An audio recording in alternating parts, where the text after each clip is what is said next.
అధ్యక్షుడు ఒబామా భారత్ లో పర్యటించనుండటంతో ఢిల్లీలో భద్రతను కట్టుదిట్టం చేశారు. ఢిల్లీలోని ఐటీసీ మౌర్యాలో ఆయన బస చేయనున్నారు.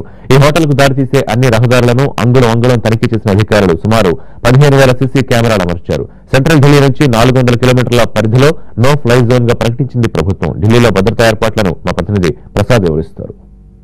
రేపటి నుంచి 3 రోజుల పాటు భారతదేశంలో ప్రపంచంలోని అత్యంత శక్తివంతమైన నాయకుడు అమెరికా అధ్యక్షుడు బారక్ ఒబామా జరుపుతున్నటువంటి పర్యటనలకు సంబంధించి ఢిల్లీ యావత్తు కూడా శత్రు దుర్భేద్యమైనటువంటి కోటలాగా మారిపోయింది. ఎక్కడ చూసినా గానీ పోలీసు వాహనాలు, రక్షణ దళాలు, సాయుధ దళాలతో మోహరించి ఉండటం జరిగింది.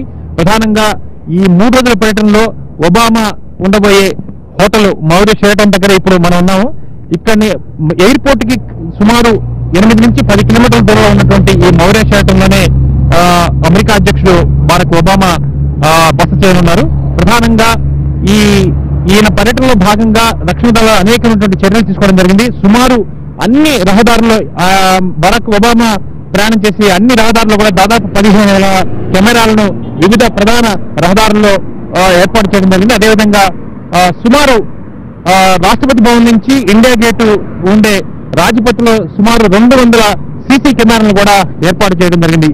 ఈ సీసీ కెమెరాలను నియంత్రించే కంట్రోల్ రూమ్ లో అమెరికా రక్షణ దళాలు కూర్చొని భారతదేశ అధికారులతో ప్రతి ఫుటేజ్ కూడా అణువు కూడా పరీక్షించేందుకు వారంతా కూడా సిద్ధం చేసుకుంటున్నారు. అదేవిధంగా ఇప్పటికే అన్ని రోడ్లన్నీ కూడా అన్ని వైపులా ప్రతి అంగుళం కూడా ఈ రక్షణ అధికారులు పరీక్షలు చేయడం, తనిఖీలు చేయడం జరిగింది.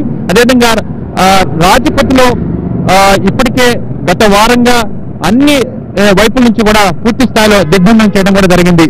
మొత్తానికి ఫ్లై జోన్ ను ప్రకటించడంతో పాటు సుమారు ఫ్లై జోన్ అంటే సుమారు 400 కిలోమీటర్లు సెంట్రల్ ఢిల్లీ నుంచి 400 కిలోమీటర్లు అంటే ఆగ్రా, అదేవిధంగా జైపూర్ తో సహా భారతదేశ సరిహద్దుల వరకు కూడా ఎలాంటి విమానాల రాకపోకలు లేకుండా నిషేధించడం జరిగింది. అదేవిధంగా మొత్తం ఈ అమెరికా సీక్రెట్ సర్వీస్ ఉన్నటువంటి ఉన్నతాధికారులు, రక్షణ నిపుణులంతా కూడా బారక్ ఒబామా అధ్యక్షుడు రావడానికి ముందుగానే వాళ్ళంతా కూడా ఢిల్లీ చేరుకోవడం జరిగింది. వారంతా కూడా స్నిఫర్ సునకాలతో వారంతా కూడా ఇక్కడికి వచ్చి ఈ మౌర్య హోటల్ ను అణువు కూడా పరీక్షించడం జరిగింది. డోర్ కున్నటువంటి కీ హోల్స్, అదేవిధంగా హ్యాండిల్స్, మొత్తం స్విమ్మింగ్ పూల్స్ తో సహా అణువు కూడా పరీక్షించి తనిఖీలు చేసిన తర్వాత అంతా కూడా వారి చేతుల్లోకి తీసుకున్నారు. భారతదేశ చెందినటువంటి రక్షణ దళాలు కూడా ఇందుకు పూర్తి స్థాయిలో ఏర్పాట్లు కూడా చేయడం జరిగింది. మొత్తానికి 438 గదులున్నటువంటి ఈ మౌర్య షెరటాను ఆశాంతం కూడా రక్షణ దళాల చేతుల్లో వెళ్ళిపోయింది. ప్రైవేట్ వ్యక్తులు ఎవరు కూడా రెస్టారెంట్లు కానీ ఇతరతర ఈ హోటల్కి రావడానికి కూడా పూర్తిగా నిషేధించడం జరిగింది. మొత్తానికి అమెరికా అధ్యక్షుడు బరాక్ ఒబామా దేశంలో పర్యటిస్తున్న ఈ సందర్భంగా భారతదేశ రక్షణాధికారులు, అదేవిధంగా సాయుధ దళాలు, ఇతర పోలీస్ అధికారులు చేస్తున్నటువంటి రక్షణ ఏర్పాట్లు కనుక చూసినట్లయితే ఒక హాలీవుడ్ యాక్షన్ సినిమా ఏ రకంగా ఉంటుందో ఆ విషయాన్ని తలపింపజేస్తుంది. ప్రసాద్, ఎన్టీవీ, న్యూఢిల్లీ.